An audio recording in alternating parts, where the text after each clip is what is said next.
are again, and I'm excited to be back. I'm here with Dr. Robb Kelly. And Dr. Robb, appreciate you joining me here with the Fighting Networker. You know, I really think you're a perfect fit because I read your bio and stuff.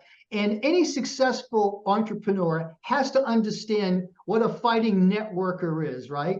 And so thank you so much for joining me. And I know we tried a couple other times before, and just the timing was off. But we're not going to go too long. We might go, sometimes we go as long as just up to 30 minutes or so. But again, appreciate you being here. And Dr. Robb, the reason why well, first of all, your friend, you were referred by Courtney Davis, and I appreciate her taking the time to let me know about you. I had, on the streets of the internet, joined a group about podcasting, and I had a bunch of people in there that wanted to be guests. So when your name came up and I found out who you are and what you do, I thought this would be a really cool interview with Dr. Robb Kelly. So again, thanks for being here. And Dr. Robb, you got a PhD in psychology. You're a recovery expert. Your specialty is addiction and trauma control and mental illness, which today seems to be a huge, huge problem. I think you're busier than ever. So let me turn this over to you. Tell me about yourself, and let's start the conversation. Well, I was born in Manchester, England, despite the accent. Many of you think it's North Texas. But it's not. I reside in San Antonio, Texas. So I've been in Texas for about 20 years now, Dallas for 14, and the rest in San Antonio. Born into a very poor family. We lived on the projects of the council estates back in Manchester, England, and never had any money. So, you know, went to normal school, always felt less than. I wanted to be a musician, like my family were musicians. So at the age of 9, I'm playing semi-pro at nightclubs and bars with my auntie and uncle. And that's where I thought I'd end up, you know, playing. I was very good at what I did. I have the addictive personality and the mind to go with it, where I either do something or I don't. There's no half measures. Either I'm in or I'm out. That's it. There's no gray areas for me. And if I'm going to do it, I want to be the best in the world at what I do. And that all comes from the childhood trauma that I went through that didn't seem childhood trauma at the time. But we're neuroscientists. We connect what's happening today to what happened as a child with the trauma. Everybody has it. You might sit there and go, I don't think you do. When you dig deep enough, you really do, and it's affecting your life today. So we found out that obviously I became an alcoholic. Alcoholics are born that way with the predisposition and the allergy. Took my first drink at 9. It was kind of a ticking time bomb from there. You know, a little bit more as I went through school and college. I got married and had 2 children, and then when the eldest one was 3 and the youngest one was 1 year old, it all went to crap. I stabbed my wife 3 times one night because she wouldn't let me finish my bottle of vodka. I had to flee to Spain because there was a murder charge on me, or attempted murder charge, because she lived and everything was good. But, you know, my life was in a mess, absolute mess. And when I came back home again, she had all the stuff packed and she's like, you know, I'm leaving you. And she took the kids, and you know, a few things went on around there, but in a blink of an eye, I've lost all my money, my business, my cars, my houses, my wife, my 2 little girls, my family, and ended up on the streets of Manchester homeless. And I remember the first night there, Jack, sat on the streets. It was freezing cold. I didn't have a coat or nothing. It was freezing cold, pouring down with rain. And the first thought I had as I sat down on the bench and watched all the other homeless people is, what the hell just happened? Like my guy looking after my money, my financial guy, told me once that I'll never have to worry about money. If you keep doing what I'm doing, everything will be good. Lost everything. Give a lot back to my wife, don't get me wrong. I lost everything. I had nothing. And I stayed on the streets for 14 months. Just trying to stay alive, fighting every day. And this is the kind of street it was. It was rough, very, very rough. And I studied martial arts. I was a boxer. I was a bodybuilder. I could handle myself. But you get quite comfortable on them streets, yeah. You know, I'd hurt people for money. I'd be knocking people out. I'd be doing all these horrible things. And the more I was drinking, less I was eating. Then obviously the weaker and smaller I become. And in the end, I become the prey. You know, and yeah, it was. I committed suicide 7 times, and on 2 occasions it worked. I died. You know, and they brought me back to life on the side of a smelly, rainy street in the back end of Manchester. Twice they did that. Wow. So when I get back on track, I also refer to that in business decisions that I make today. I signed an office deal in Dallas, Texas for $1 million over many, many years, and people say you must be crazy. It's like I died twice on the streets of Manchester. What the hell can they do to me that I haven't already done to myself? What are they going to do? Take the office of me? And I think that's where my entrepreneurial skills comes in, is everybody tells you can't do stuff. Everybody tells you have limits on your imagination and what you're capable of doing. It's just not true. So then we studied the neuroscience, and what we found is when we first started 15 years ago, 95% of our work was addiction, 5% was depression. 90% is entrepreneurs, depression, PTSD, childhood trauma, moving forward, developing stuff, becoming entrepreneurs, building CEOs up, and 5% is addiction. So we've gone into finding out that people are born that are told all their life that they're less than. You know, you can't do this, you can't do that, you don't belong there. I've been told I can't do stuff so many times I forgot. And my answer is always the same. Says who? I mean, people say, well, I can't be president of the United States. That's what they used to say to me. Now, I'm not going to get into political because I'm not into political stuff, but listen, forget your political views for a second. We had a freaking business and run the country for 4 years with no political experience whatsoever. Don't dare tell me that you can't achieve your dreams, because it's not true. In actual fact, if that's your thought pattern, I want to apologize to you, because somebody's put that there. Somewhere, somehow, caregivers, parents, teachers, somebody's told you that you're not worth it and you can't do it. And that is absolutely a lie. It's just not true. Wow. I love your passion. I think you're an awesome person already. We just met, and your story is mind-boggling.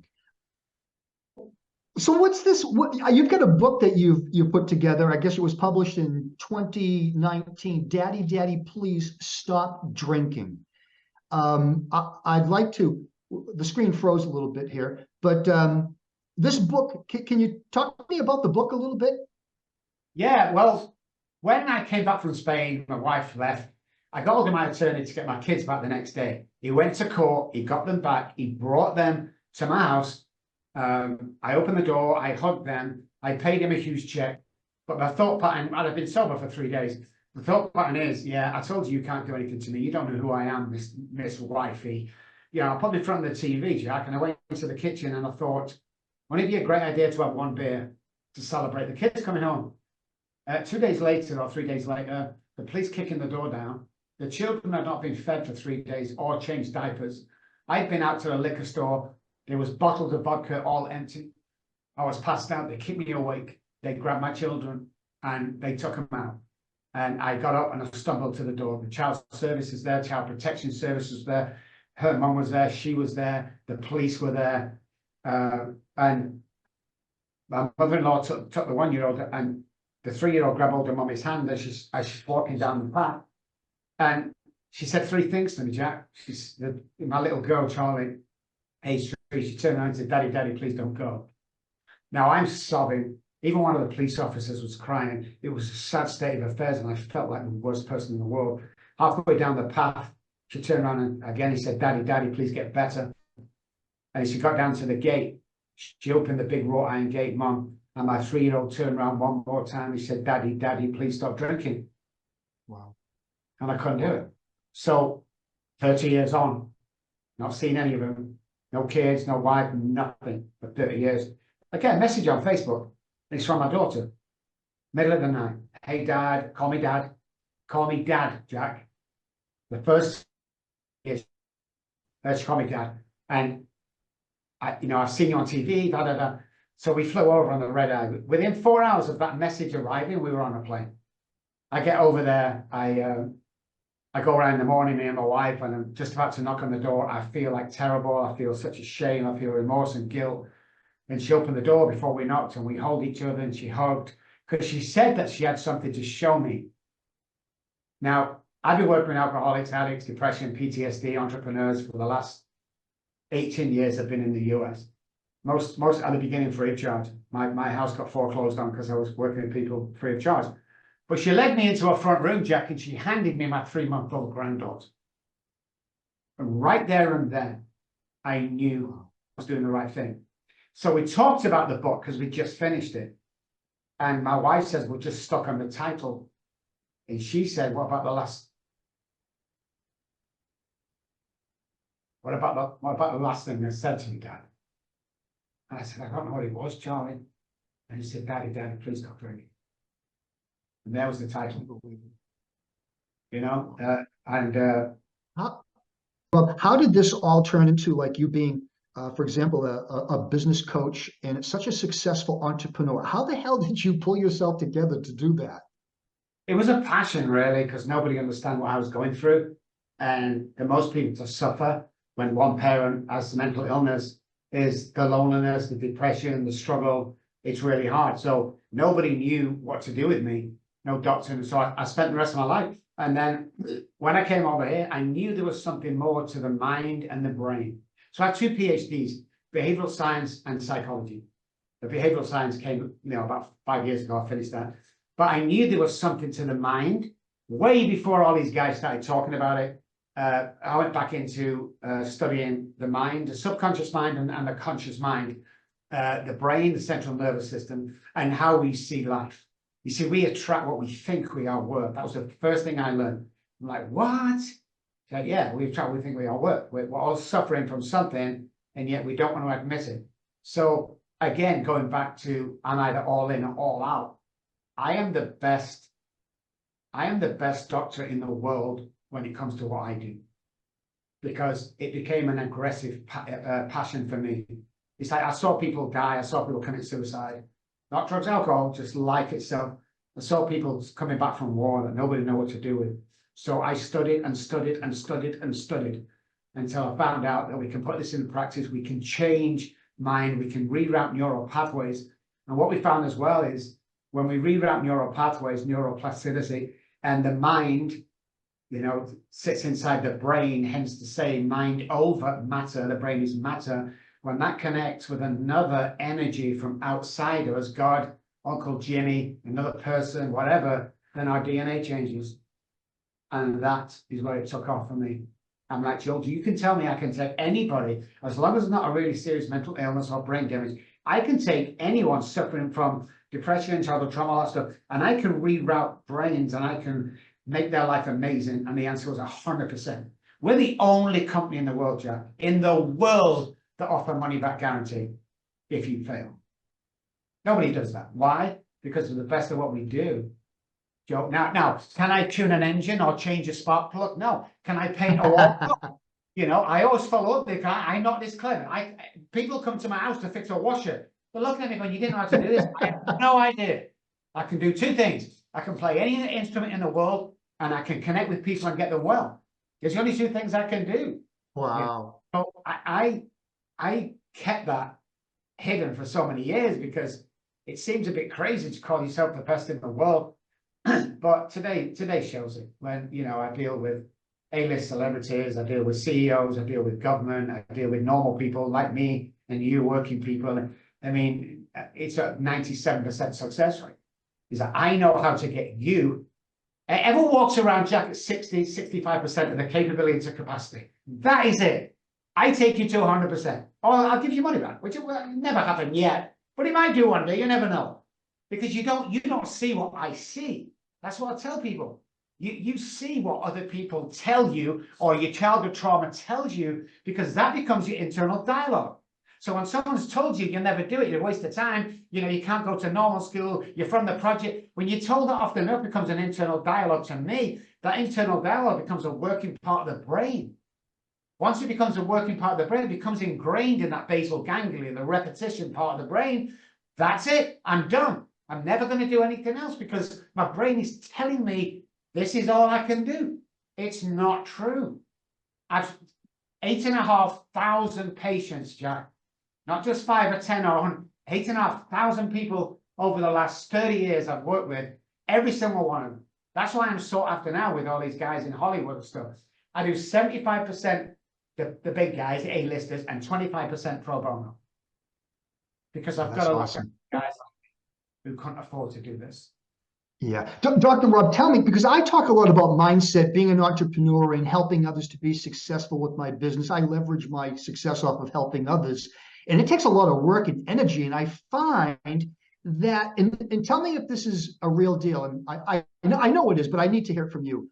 How much does fear play into a person's life? Is fear like a huge problem that people have? It kills all dreams you have. And we get fearful about a lot of stuff. So I get fearful about silly stuff. Like, will my pen run out? You know, back in the day, is the paper going to run out? I'm going to be okay. I'm going to hit by a bus. Fear runs and rules our life. So we have to get rid of it. So fear's not real, by the way. If you know it's when you're going to speak somewhere, you're really scared, you get on the podium, boom, it's gone. It's just my inability to be able to predict the future, which we can't. But my mind's going through all scenarios based on my childhood trauma. So if I could just control fear, you can, how would my life look? Well, it'd look amazing. That's how it'd look. But we get stuck in them ways. If you don't sort your childhood trauma and your fear out, you're only producing 70% of what you can do. At best, 70%. 30% is waiting for you. Where's the person that you're always meant to be? Why were you born? Find that niche. If you make handcraft models out of paper or something, if that's your niche, find it, make sure you're the best in the world at it, especially in here, and go out and mass produce and let the world know. I mean, you've got to do 4 things every morning. So breath work is very important. Breath work will snub fear out straight away. When we get up in the morning, our subconscious brain wants to run the show. This is the guy full of fear, always scared, never going to amount to anything. Dead tech and scared to fail, scared of success. That's this guy. He wakes us up every morning. It's called the subconscious brain. The conscious brain sits behind him when we wake up. One of the reasons that nobody's ever woke up laughing in the morning is lack of oxygen. The presence of oxygen equals the lack of disease. Every single disease in the body, cancers, growths, inflammation, every single disease in the body is created and grows in a hypoxic area. We only breathe 35 to 40% of our lung capacity. So we get up in the morning. How do we snuff this subconscious mind out in the morning? How do we introduce the conscious mind? This is the guy that can earn $1 million or get his kids back or become the best husband. Well, wake up in the morning, we do 3 things. This guy wakes us up. Do our breath work, we do our teeth work, we do our mirror work. It snuffs out the conscious brain for 24 hours. Now the conscious brain is here. This guy is capable of anything. That's Trump, he'll tell you. Ask other entrepreneurs. Anything is possible. But you know something, Jack? You know who's going to wake me up tomorrow morning? This guy. Because 3 parts of the brain reset every 24 hours. So unless I'm doing about 3 morning routines, I'm going to go out the day and I'm going to lose that day. You have to realize how powerful you really are. You have to believe that if you think you're okay looking, 30% of that, that's what other people see. Because we look at ourselves either when we're shaving or women put our makeup on and we see all our blemishes. When you stand 6 feet away from the mirror, all them blemishes go. Now you know how people see you. There comes the breeding of confidence. I used to walk into a room, Jack. I used to look around and go, I wonder if anybody likes me.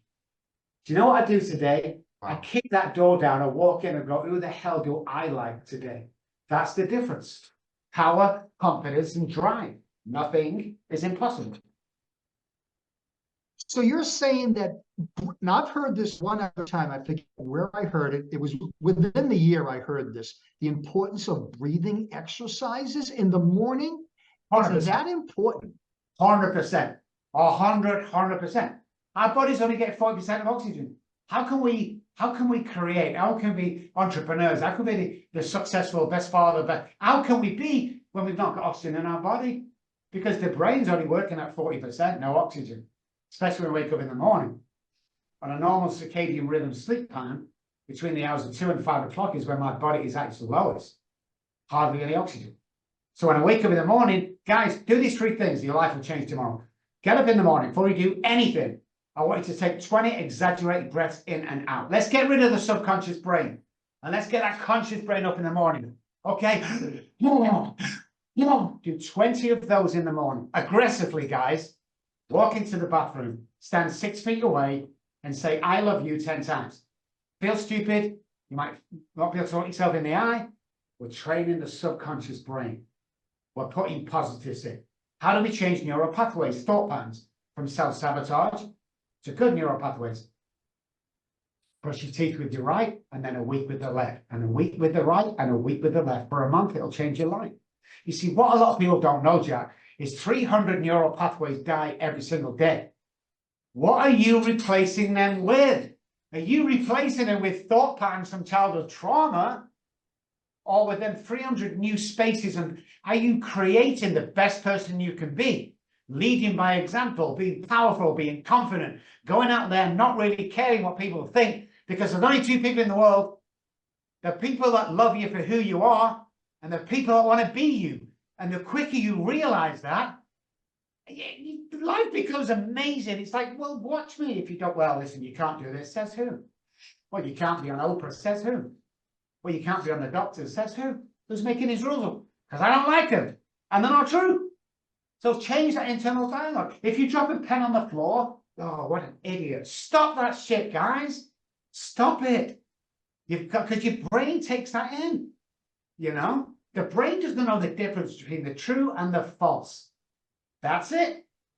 So if you create a reality in the internal dialogue and conscious brain, it becomes. So many people have told you this. I was telling people 20 years ago, it will happen because we are what we think we are. So if you want to be best father in the world, start acting. If you want to be a CEO, earn $1 million, start acting today as if you've got $1 million. Walk like a millionaire, talk like a millionaire, dress like a millionaire. $10 a shirt cost me. Dress as nice as you can and start to believe it. The money will come. The kids will come back. The depression will go. Believe me. But we sit in that neuroscience and quantum physics, back to me up here. We sit in that mess of, you know, because the neural pathways for success, for health, for wealth, for having a great life are already inside the brain. We just got to connect. I want to be a millionaire. Oh, I can't. That says I'm a waste of time. What we do, oh, we connect them. And we have a live video to show people. Once they're connected, you cannot disconnect them. Everything's waiting for you, right? Yeah, that's amazing. Dr. Robb, how important is good nutrition in terms of like feeling good, doing good? And I mean, is it a real deal? Because, you know, people today are struggling with their health. How important is it to take care of your health and good nutrition? Nutrition works like this, Jack. People, no, but that's got heart problems, and all of a sudden I've got heart problems. I think it's been passed down. You can't pass anything down apart from alcoholism. Don't work out. What happens is the staple diet of my mum and dad was ba, ba, ba, ba. Within that, there was a deficiency that the body can't methylate. That methylation causes, or lack thereof, causes the deficiency. The deficiency causes the illness. So we have to look at what we're eating. 90% of stuff you buy from the supermarket is sprayed in cornstarch. They're using rancid oils, you know, all these oils they use, you know, it's sunflower oil, all that stuff is killing us.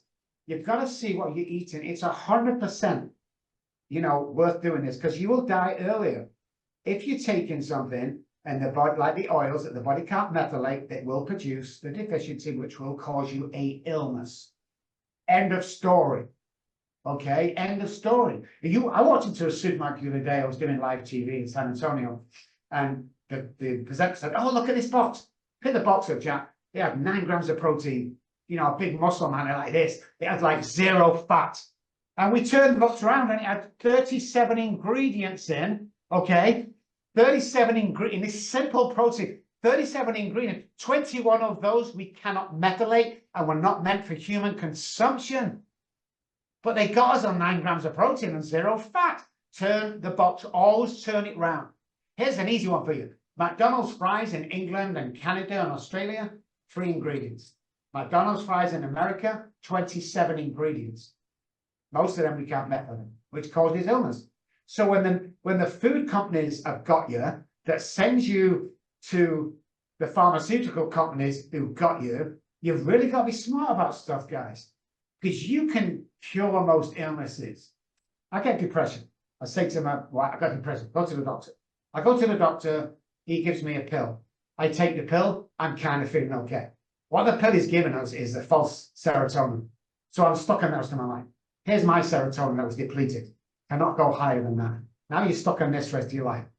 What I want to know, Jack, why the hell is anybody not asking the question before the doctor, why is my serotonin low in the first place? So we look, and there's an interesting tie into the food, Jack. Four chemicals every day needs to happen: dopamine, oxytocin, serotonin, endorphins. Every day in the brain, it's a happy rock. Boom, okay? Serotonin and dopamine are created in the gut. So if you're not eating properly, you are not creating them to, and that causes the depression. And people go, oh my God, so if I just let one day of organic stuff, would it be better? I'm going to answer that, but yes. Watch who you, show me your friends, I'll show you your future. Watch who you hang around with.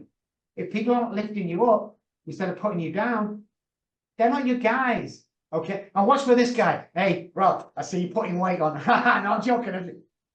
Get rid of him, because he's like a cancer within your circle. You don't need it. Family, friends, I don't care who. It's always one person that wants you to fail. Find out who it is, step away from them. I was in Dallas for 14 years, Jack, and I'm saying to my guys, you know something, I'm thinking of writing a book. This was the reaction. Don't be stupid, you can't write a book. You're not an author. No one's going to read that. Your story's not special, Rob. I didn't write a book. I came to San Antonio 4 or 5 years ago. I'm saying to my new friends, I'm thinking of writing a book. Oh my God, I thought you had books out, Rob. Oh my God, that would be amazing. So I wrote a book. Show me your friends, I'll show you your future. If I hang around 9 depressed people, Jack, I'm going to become the 10th. But if I hang around 9 successful people, whatever success looks like for you, then I'm going to become the 10th. Most people think it's money. Guys, it's not money. Okay? When I made my first million, when I made my first 10 million, I was miserable. I remember driving to Dallas. I had this huge offices in Highland Park, half a medical building. I had a brand new Porsche 911. I got a $75,000 Rolex on my hand. I was miserable, because it's an inside job. And the more people you get into contact, compliment, educate of what your life stories become and what you've taken at, then you become the worst thing you've gone through becomes your greatest asset. In fact, when I look back at my homelessness and loss of kids and everything, by the way, the youngest daughter 9 weeks ago came back into my life. I take that and I use that as my greatest asset to teach other people that I'm 63 now, guys. So I've had a long innings up to now. I take that 63 years old and I go, hey, here's all the information you need to have this amazing life. Because if you think you have time, you don't, guys. Parents, how many times you said this? 1 minute I'm waving off to kindergarten, the next, right? You don't have time. So do it now. Date that girl, buy that house, start that empire, not business. Anybody can start a business. I got a business card on our website. Oh, good for you. What about starting a freaking empire?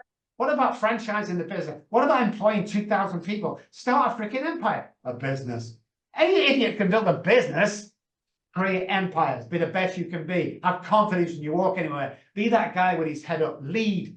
If you're in a conversation, stay quiet. Say little. Stand out. Make sure you're looking at people in the eye. Shake people's hand. All this stuff that makes you an entrepreneur, a champion, a best dad, you know, all this stuff. And people will follow you. That's what it's about. That life. You can be anybody that you want to be. And you can do anything that you want to do. And don't let anybody tell you can't, because it's just not true. I could go another 30 minutes. I could go another 2 hours with you. Dr. Robb, you are the bomb. I really appreciate you. Love your glasses, by the way. You look awesome. 63 years old. You certainly take care of yourself. And you are an awesome person to have on my podcast. I told you we'd go about a half hour, and that's where we are now. I would love to get back together with you maybe sometime next year. We could do another talk and kind of pick up where we left off, because you're just so full of good stuff. You're a great human being, and I appreciate your support in my podcast, The Fighting Network. So thank you so much for being here. Dr. Robb, tell me, this book now you have, Daddy, Daddy, Please Stop Drinking. What do you have that I could put in the description here that people can find out more about you, whether it's a book or a website or some type of connection, anything you want to let the people know, please tell me. If you're just listening, not watching, I spell my name with 2 B's, ROBBKELOY.com. Get on the website and listen. Just because this show, I love this show and I love you, Jack. For this show only, if you want a copy of the book, that's what it looks like. That's me and my dogs. And I was wasted when that photograph was taken. Okay, go on Amazon, have a look at it. If it's something you want, come find me. Come email me, come message me through the website. I will send you a signed copy free, and I will pay for the mailing and all that. You'll get it free. It won't cost you a penny, because I'm not here to sell services. I'm not here to sell books. I'm not here to promote myself. I'm here, as you probably know, Jack, to pass. If we can just change one person's life. And real quickly, I'll leave you with this. There was a guy that walked to the Golden Gate Bridge and threw himself off, committed suicide. Police pulled him out, found his ID, went back to his apartment. Looking for the next of kin, they found a letter on the table. The letter said, I'm going to walk to the Golden Gate Bridge and throw myself off and commit suicide, unless on the way there, somebody smiles at me, says hello, good morning, I'll stop, turn around, I'll come back. This is my last question, guys. How many people have you walked past today who's heading to the Golden Gate Bridge? Wow, that gave me chills. Dr. Robb, you're an awesome guy. Thank you so much for supporting me. Much love to you, my friend, and we'll see you again. God bless all you do. Bye-bye for now.